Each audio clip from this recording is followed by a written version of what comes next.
ಈ ಥರ ಕೆಲಸಗಳು ಸಿಕ್ಬಿಟ್ರೆ ಯಾವುದೇ JCB ಓನರ್ ಆಗಲಿ ಮೋಸ ಅಂತೂ ಆಗಲ್ಲ ಅಂತೀನಿ. ಯಾಕಪ್ಪ ಅಂದರೆ ಒಂದೇ ಕಡೆನೇ ಕೆಲಸ 7-8 ದಿವ್ಸ ನಿಂಕ ಅದರಲ್ಲಿ ಹೆಂಗೆ ಮೋಸ ಆಗಲ್ಲ ಅಂದರೆ ಮೇಯ್ನ್ ಏನಂದರೆ ರನ್ನಿಂಗ್ ಹೋಗೋದ್ರಿಂದ ಡೀಸಲ್ಲು ಎಲ್ಲ ಜಾಸ್ತಿ ಕುಡಿತೈತೆ. ಇದು ರನ್ನಿಂಗ್ ಅಷ್ಟೊಂದು ಹೋಗಂಗಿಲ್ಲ, ಒಂದೇ ಕಡೆನೇ ಕೆಲಸ, ಡೀಸೆಲ್ ಉಳಿತಾಯ, ಅವರುಗಳು ಚೆನ್ನಾಗಿ ಡ್ರೈವರು ಚೆನ್ನಾಗಿ ಇದು ಮಾಡ್ಬೋದು. ಸರ್ ಅಂತ ಹೇಳ್ಬಿಟ್ಟು ಬೆಳಗ್ಗೆನೇ ಕೆಲ್ಸಕ್ಕೆ ಹೋದ್ನಿ, ಅಲ್ಲಿ ಹೋಗೋ ಪಟ್ಟು ಕಲ್ಲುಗಳು ಒಂದು ಎಳ್ಳಿದ್ವು ಎಲ್ಲ ತುಂಬ್ಕೊಂಡು ತಿರ್ಗಿ ಆ ಕಲ್ಲುಗಳನ್ನ ಒಂಥರ ಆಳ್ದಕ್ಕೆ ಹಾಕ್ಬಿಡ್ಬೇಕಾಯ್ತು. ಇನ್ನು ಹಳ್ದಾಗ ಕುಳಿಸ್ಬಿಟ್ಟು ಕ್ಲೀನಾಗಿ ಎಲ್ಲ ಲೆವೆಲ್ ಮಾಡಾಕಿದ್ದೆ. ನಮ್ಮ ಟ್ಯಾಕ್ಟ್ರಿ ಡ್ರೈವರ್ಗಳು ಯಾವಾಗೋ ಮುಂದೆ ಹೋಗ್ಬಿಟ್ಟು ಅಲ್ಲಿ ಗರ್ಜ್ ಮಣ್ಣು ತುಂಬ ತಾಕವ್ರೆ.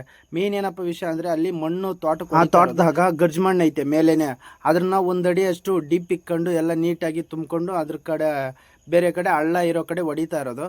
ತಿರ್ಗಿ ಹಂಗೆ ಊಟ ಬಂದೈತೆ ಬಾಪ್ಪ ಅಂದರು. ನಾನು ನೀರು ಬಾಟ್ಲಿ ಎತ್ಕೊಂಡು ಹೋಗೋ ಪಟ್ಟಿಗೆ ಅನ್ನ ರಸ ಹಾಕಿದ್ರು, ಸ್ನ್ಯಾಕ್ಸು ಮಿಕ್ಚರೆಲ್ಲ ಮಸ್ತಾಗಿತ್ತು. ಮನೆ ಊಟನೇ ಗುರು.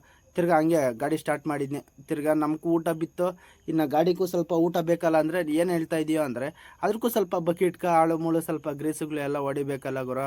ಏನೋ ಕ್ಲೀನರ್ ಇದ್ದರೆ ಕ್ಲೀನರ್ ಹೊಡಿತಾನೆ, ಕ್ಲೀನರ್ ಇಲ್ಲ ನಾವೇ ಹೊಡ್ಕೊಬೇಕು, ನಾವೇ ಎಲ್ಲ ಮಾಡ್ಕೊಬೇಕು. ತಿರ್ಗಿ ಆ ಮಣ್ಣುಗಳೆಲ್ಲ ತುಂಬಿಕೊಂಡು ಎಲ್ಲ ಹೋದ್ನಿ. ಅಲ್ಲೋಗೋ ಪಟ್ಟಿಗೆ ಗರ್ಜ್ ಮಣ್ಣು ಎಲ್ಲ ಬಿಟ್ಟಿದ್ರು ನಮ್ಮ ಟ್ಯಾಕ್ಟ್ರಿ ಡ್ರೈವರ್ಗಳು. ನೋಡ್ರಿ ಆ ಕಲ್ಲುಗಳು ಕಾಣಿಸ್ತೈತಲ್ಲ, ಆ ಗರ್ಜ್ ಮಣ್ಣು ಆ ಕಲ್ಲುಗಳ ಲೆವೆಲ್ಗೆ ಮೇಲೇ ಮುಚ್ಚಿಬಿಟ್ರೆ ಆ ತೋಟ ಲೆವೆಲ್ಲಾಗ ಮೇಲೆ ಒಂದಡಿ ಅಷ್ಟು ಚೆನ್ನಾಗಿರೋ ಮಣ್ಣು ನೋಡ್ಕೊಂಬಿಟ್ರೆ ಇವರು ಬೆಳೆ ಮಾಡೋಕ್ಕೆ ಎಲ್ಲ ಚೆನ್ನಾಗಿರ್ತೈತೆ.